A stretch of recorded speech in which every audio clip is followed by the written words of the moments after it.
Gracias por continuar en sintonía de 361 grados, la conversación con Luis Membreño. Estamos conversando un poco sobre el tema de los acuerdos de paz. Y Francisco, decíamos el hecho de, hemos hecho una primera generación, dicen algunos, de acuerdos de paz que era terminar con la guerra. Pero hay quienes dicen que ahora este concepto de una visión de país, de unos elementos mínimos de consensos nacionales, sería ese segundo gran acuerdo nacional. ¿Tú lo ves así o cómo? Sí, yo lo veo así. Y creo que hay que ser, y aquí viene nuevamente el liderazgo de poner la agenda. Es obvio que se empieza con lo más fácil.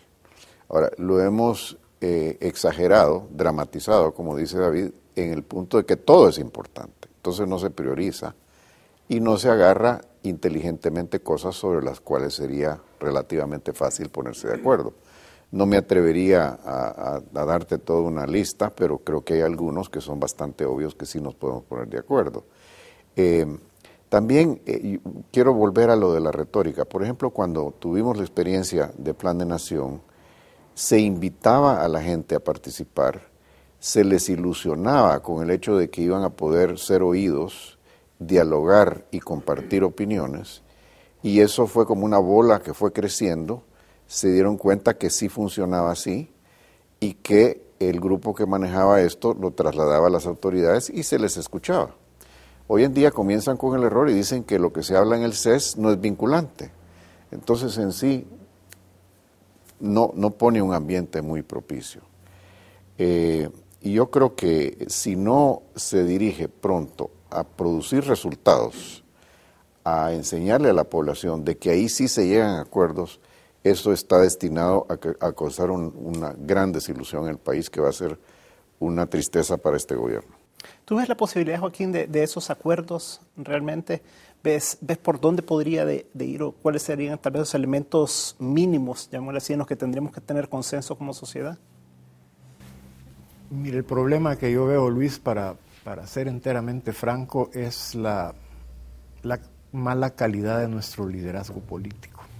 Porque no solo sucede que no ejercen una influencia positiva, sino que, por el contrario, ponen dificultades donde no debiera haberlas y conciben de tal manera las cosas que esto siempre se convierte en una lucha de quién le sale adelante al otro, quién le gana esta pequeña batalla al otro, quién sale con el mejor argumento. Sigue no habiendo en el liderazgo político una convicción clara y una voluntad clara y una actitud apropiada para dialogar con miras al entendimiento. Entonces, la Asamblea Legislativa es de las instancias o instituciones del Estado, el lugar por excelencia de diálogo, de debate, debiera ser. Y sin embargo, ¿qué es la Asamblea Legislativa? Es un pleito de dimes, diretes, insultos, a ver quién sale con el insulto más agresivo, más jocoso, pero ahí en ningún momento se plantean como propósito el sacar la mejor ley posible, el escuchar realmente el argumento que el otro está diciendo y ver qué tiene de bueno, qué tiene de razón.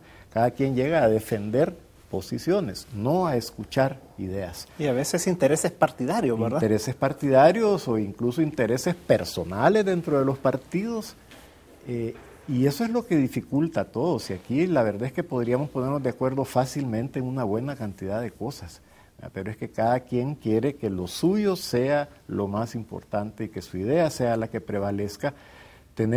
Yo creo que ahora estamos viendo el resultado de toda una historia de inexperiencia democrática, de inexperiencia de dialogar, de tener capacidad de hacer concesiones, etcétera. Entonces, ahí es donde yo veo la dificultad, y obviamente instancias como el CES, que además son cocinadas un poco a la fuerza, rápido, a mi juicio, bajo fuerte sospecha de que lo que se quería era una instancia legitimadora de decisiones ya tomadas por el gobierno, ¿verdad?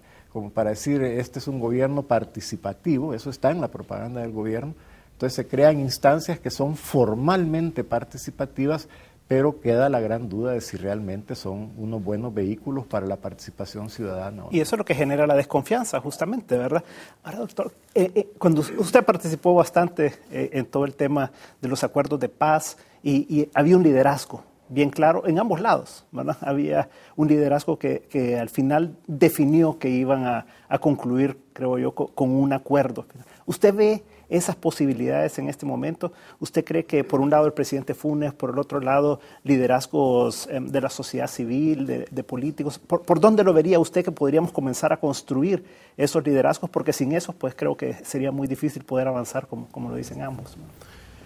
Mire, Luis, yo creo que al final de cuentas la que siempre manda es la realidad. En aquel momento la guerra había llegado a un límite en que ya no era posible una victoria militar de nadie, que para mí fue la gran ventura para el pueblo salvadoreño. Entonces había que pasar a otra etapa.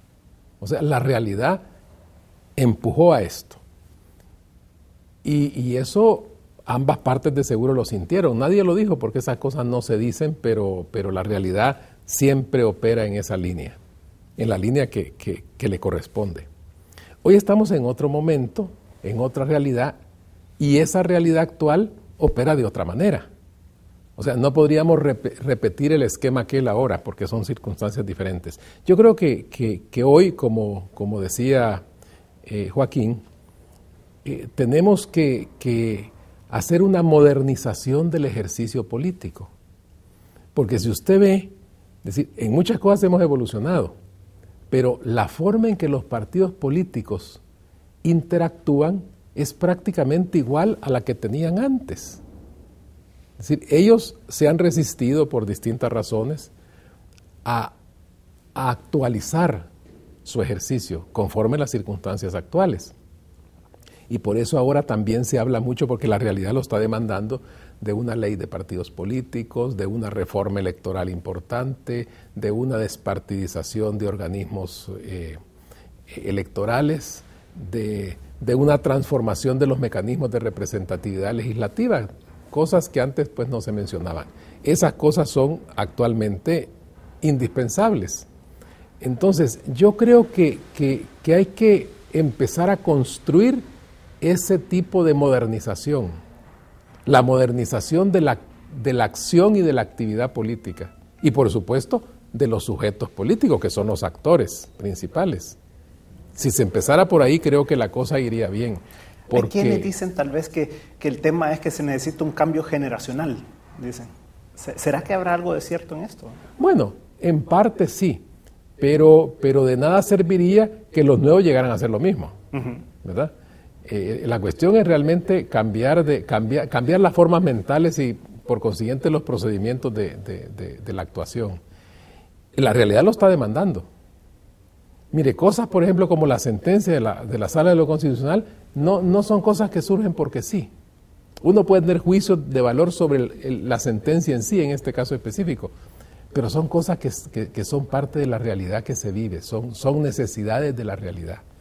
Ahora, Francisco, cuando uno ve a un presidente de Lagos, por ejemplo, ¿verdad? Con esa estatura, siendo un socialista y siendo una persona que, como dijeron algunas personas de derecha que estaban ahí, ya quisiera yo ser un socialista como él, ¿verdad? ¿Ves tú esa posibilidad en El Salvador? ¿Por qué no? Si Lagos es un gran ejemplo de un hombre absolutamente pragmático, incluso su discurso lo demostró con mucha claridad y elocuencia. Es decir, él básicamente su mensaje es precisamente, sean realistas. Ustedes necesitan trabajar con lo que hay y lo que se puede hacer, y hay muchos mecanismos para poder compatibilizar intereses contrapuestos. Yo creo que el problema es no tanto generacional, porque yo todavía siento que puedo dar algo y estoy seguro que David, muchísimo, Joaquín un poquito más joven, pero también, pero más bien es cambio de actitud.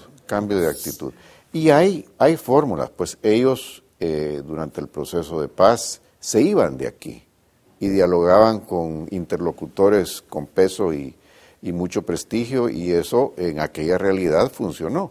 Pues aquí hay formas de hacer lo mismo, traer interlocutores de afuera que nos pueden ayudar o irse a cursos a ver cómo se hace, pero hay que ir con voluntad de hacer algo y parar esta retórica negativa que estamos viviendo, porque el tiempo cuenta, y si uno ve los números de lo que está pasando, tú que sabes mejor que nadie, la economía en un estanco es en realidad ir para atrás, y eso se vuelve progresivo.